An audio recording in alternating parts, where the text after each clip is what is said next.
Hello বন্ধুরা, good morning. তো school থেকে বাড়ি চলে এসে রান্না করে নিয়েছি। তো ভাবলাম রান্না করতে করতে তোমাদের সঙ্গে একটু গল্প করে নিই। তো চলো রান্না করতে করতে গল্প করি। যে সয়াবিন রাঁধছি সেটা বুঝতেই পারছো, আমি আর আমার ছেলে খাবো, তো অন্য কিছু না। তো সয়াবিনটা ভাজতে ভাজতে দেখো মশলাটা করে নিলাম। এদিকে দেখো সয়াবিনটাও ভাজা হয়ে গেছে।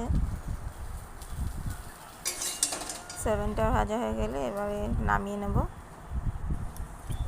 তারপর কড়াইতে তেল দিয়ে দেবো। তো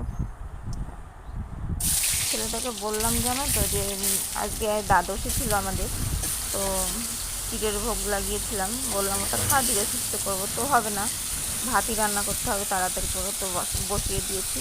ওই জন্য দেখো আলুটা ভাজা হয়ে গেছে, মানে হয়ে যায়নি আর কি, প্রায়।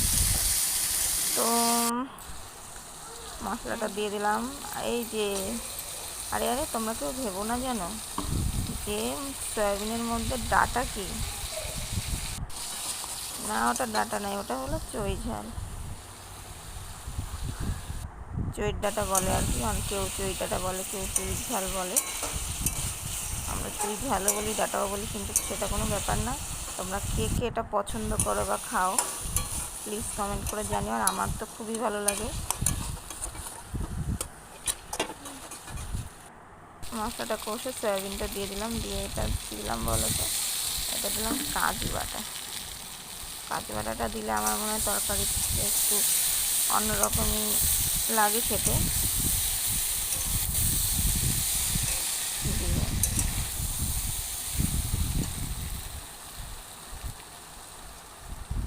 টুক টুক টুক টুক করে হয়েই গেল প্রায় রান্নাটা।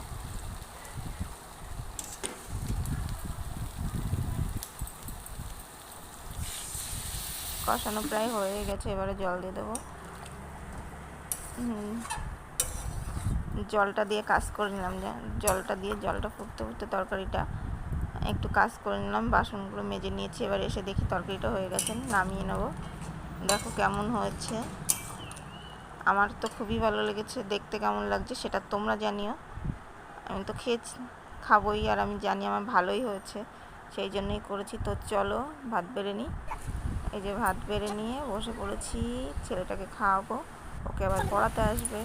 তো এই দেখো খেতে বসেও কি সুস্থ আছে, ও কত শান্ত। এই দেখো, তোমরাই দেখো কতটা শান্ত। আর ও তোমাদেরকে বলছিল বন্ধুরা লাইক করো, কমেন্ট করো, শেয়ার করো, হ্যাঁ, আর আমাদেরকে একটু এগিয়ে যেতে দাও, এই আর কি, আর কিছুই না। তারপর ওই যে আবার নিজের মতো খেলায় মত্ত হয়ে গেল। ওকে